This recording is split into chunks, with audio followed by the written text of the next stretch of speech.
j'avais prédit tout ce qui est en train d'arriver. Mais comme les Camerounais ont parfois la mémoire courte, il n'y a personne qui est venu pour dire « Monsieur Ango avait raison ».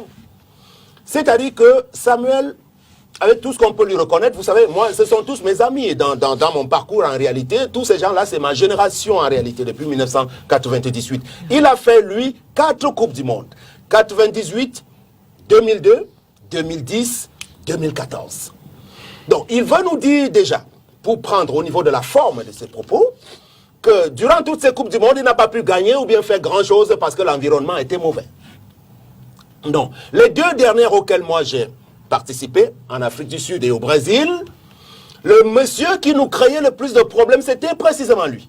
Avec son histoire de capitanat. En Afrique du Sud, le gros conflit que nous avons transporté là-bas, c'était entre monsieur Eto'o et Alexandre Song. Parce que les organisateurs de la compétition avaient voulu choisir une star de la sélection, de chaque sélection, pour en faire la mascotte. Et c'est vers M. Eto'o qu'on s'était d'abord dirigé, il a fait un peu son petit malin et tout, et puis on a dit, bon, on n'a pas le temps, on prend Alexandre Song. Et c'était un gros problème qui a pourri l'atmosphère dans l'équipe des Lions, autour du capitanat de Samuel Eto'o. Passons. Au Brésil, j'étais dans l'avion officiel. Je ne prends que ces 2 derniers cas parce qu'il a parlé des Coupes du Monde. Nous avons eu 2 ou 3 heures de retard avant d'embarquer dans l'avion angolais qu'on avait affrété à l'occasion. Du départ jusqu'à Rio de Janeiro, nous sommes arrivés en retard, on ne nous attendait plus. On a atterri dans un aéronef des militaires parce que monsieur a organisé et a orchestré une fronde qui a fait que l'État du Cameroun aille ouvrir le trésor public parce qu'il a dit on ne joue pas, on n'embarque pas, on ne part pas. Et pendant tout le séjour là-bas, est-ce que les questions qui légitimaient, le monsieur était toujours... Non, je veux d'abord... légitimes pendant cette je voudrais d'abord, parce que c'est bien aujourd'hui, parce que quand on est dans la posture du chef et du patron, qui s'exprime à la première personne du singulier, qu'il se rappelle quand même ce qu'il a été. Quand vous prenez la forme, et je vais d'abord dire que c'était quelque chose de bien préparé, une communication, il avait le micro-cravate, donc il a eu besoin que cela soit su et écouté par tous. Très bien. Mais quand vous venez vous adresser à des professionnels de haut niveau, en bras de chemise, avec un ton condescendant, on dirait Napoléon Ier qui s'adresse à ces sujets. Vous pensez qu'on est dans quoi, ça? D'abord, je voudrais d'abord rappeler aujourd'hui dans ma posture d'homme politique que le football ne nous apporte rien pour l'instant d'ailleurs. Bon, le football, c'est bien, on gagne et tout ça là, mais ce n'est pas ça qui permet aux gens de mettre le carburant à la pompe ou bien de remplir le panier de la ménagère. Qu'on arrête d'abord de faire en sorte que le football puisse passer en premier. Le football, c'est rien du tout au Cameroun. On a participé à 4 ou 5 ou 6 Coupes du Monde. On est toujours rentré dernier avant dernier. On ne va pas au Qatar pour gagner. Que M. Eto'o arrête. Il ne va gagner rien du tout. Parce que lui-même, dans cette équipe, il n'a pas pu gagner quand il jouait. Il faisait que le désordre autour de lui. Donc, quand il vient s'adresser à... Je vais vous dire le fond de l'affaire. Parce que M. Hondi n'a pas voulu percer l'abcès. M. Eto'o ne veut qu'on parle que de lui. Aujourd'hui, c'est lui qui doit être la star. Or, il oublie que ce n'est pas lui la star. La star de la sélection actuelle de l'équipe nationale, il y en a 2 ou 3. C'est M. Karl Toko Ekambi. C'est Choupo-Moting et c'est André-Franck Zambo Anguissa. Voilà les 3 fortes têtes qui jouent dans les grands clubs dont on a besoin qu'ils aillent nous représenter là-bas.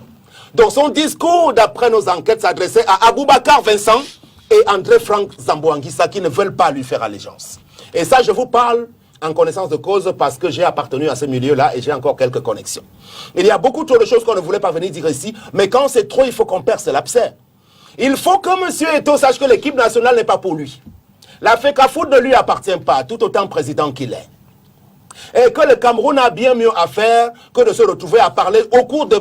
Il y a au moins 2 ou 3 plateaux de télévision de ce dimanche qui se sont retrouvés à parler de ça. Il s'agit de quoi? Moi, je suis gêné de venir parler de ça.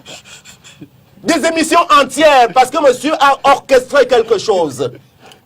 On ne lui a pas confié le football camerounais. On ne lui a pas confié. Et qu'il fasse attention. Monsieur André-Franck Zambo Anguissa doit aller à la Coupe du Monde. Parce que ce n'est pas monsieur Eto'o qui est le sélectionneur des Lions indomptables. Et pour qu'on parle de sélectionneur, je suis désolé, tout à l'heure, j'étais également de ceux qui pensaient que c'était un mauvais casting. Parce que monsieur Rigobertson n'a pas fait les classes en tant qu'entraîneur, que ce soit chez les A' ou que chez les Espoirs. 0 résultat. Donc on l'a choisi et aujourd'hui on peut bien comprendre qu'il sert de marionnette. Vous avez vu sa posture derrière, il croise les bras. Il n'a pas la possibilité de parler. Le vestiaire, c'est pour l'entraîneur. Le président de fédération n'a rien à faire dans le vestiaire pour venir se vanter comme une star de Hollywood. On n'en a rien à foutre. Le vestiaire, ce n'est pas pour lui. Donc, c'est à quoi on est en train d'assister, c'est ce qui nous fonde dans l'optique que nous avons de dire que ce Cameroun doit changer. Vous savez, est-ce que les